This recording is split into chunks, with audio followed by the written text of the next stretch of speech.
Golden Age atau biasa kita sebut dengan periode emas adalah tahapan pertumbuhan dan perkembangan yang paling penting pada masa awal kehidupan anak.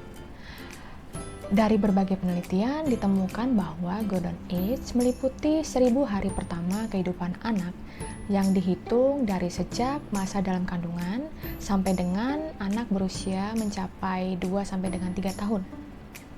Masa Golden Age sangat penting dan perlu diperhatikan, khususnya oleh orang tua.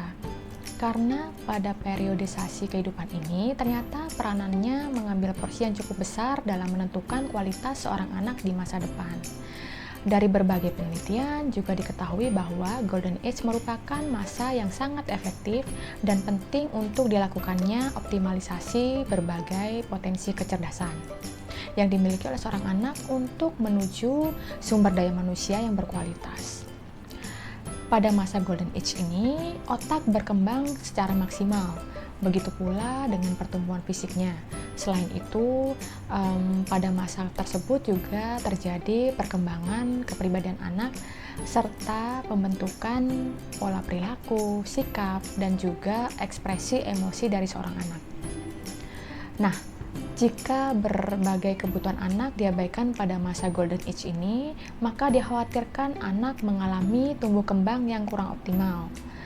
Maka dari itu, penting bagi orang tua untuk mengenal tiap tahapan pada Golden Age anak, serta memberikan perlakuan dan stimulasi yang sesuai. Nah, berikut ini adalah tahap-tahap yang perlu diperhatikan oleh orang tua pada masa Golden Age anak. Yang pertama yakni perhatikan perkembangan motorik halusnya. Motorik halus pada anak meliputi keluasan jari jemari anak pada saat melakukan aktivitas halus. Misalkan saja seperti melatih mengancingkan baju, mewarnai, menulis atau mencoret-coret di kertas dengan menggunakan pensil, menalikan tali sepatu, meronce, melipat kertas, menggunting, dan mewarnai. Motorik halus ini sendiri bermanfaat untuk kemampuan menulis pada anak serta melatih kreativitas dan keterampilan tangan anak. Berikutnya yang kedua yakni perhatikan juga perkembangan motorik kasarnya. Melatih motorik kasar pada masa Golden Age juga menjadi hal yang sangat penting. Untuk melatih motorik kasar ini bisa dilakukan dengan cara melatih keterampilan memanjat, berlari, berenang, melompat, dan aktivitas olahraga lainnya. Melatih otot kasar sangat penting untuk usia Golden Age agar anak dapat mengendalikan otot-otot besarnya. Berikutnya yang ketiga yakni dengan memperhatikan perkembangan kognitif anak.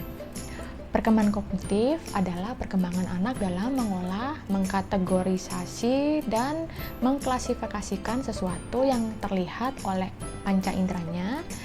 Dalam melatih perkembangan kognitif ini, peran orang tua dan sekitarnya sangat diperlukan.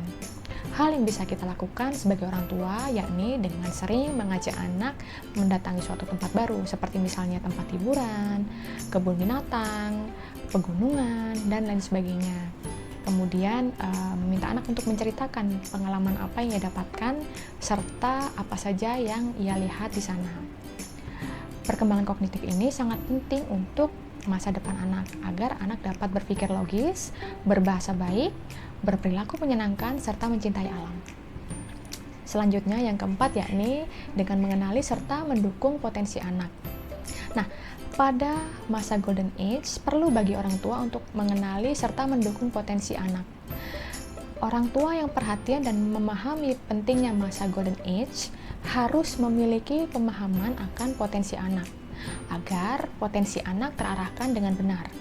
Misalkan saja, jika anak sangat menyukai dan berminat dengan musik, maka dukunglah dengan memberikan stimulasi berupa les musik. Atau misalkan jika anak terlihat menonjol di bidang linguistik, maka dukunglah anak dengan membiasakan dia menjadi berani berbicara di depan orang banyak. Dan juga jangan menghancurkan potensi anak dengan melarang atau menakut-nakuti mereka. Dan yang terakhir yakni yang penting untuk mengenali gangguan tumbuh kembang pada anak. Nah, Terkadang anak mengalami gangguan tumbuh kembang pada masa Golden Age. Gangguan tumbuh kembang ini meliputi gangguan interaksi sosial, gangguan bicara, gangguan motorik halus seperti misalnya susah memegang gunting, gangguan motorik kasar seperti misalnya tidak mampu berlari, dan gangguan kognitif seperti tidak bisa mengenali warna pada usia dini. Nah, jika kemudian kita menemukan kondisi demikian pada anak, maka sebaiknya orang tua harus waspada dengan gangguan-gangguan ini karena akan sangat berpengaruh untuk perkembangan anak di masa yang depannya. Maka dari itu, kenali dan lakukan perbaikan secepatnya dengan segera berkonsultasi kepada tenaga ahli seperti psikolog atau dokter anak. Sekian dari saya, sampai jumpa.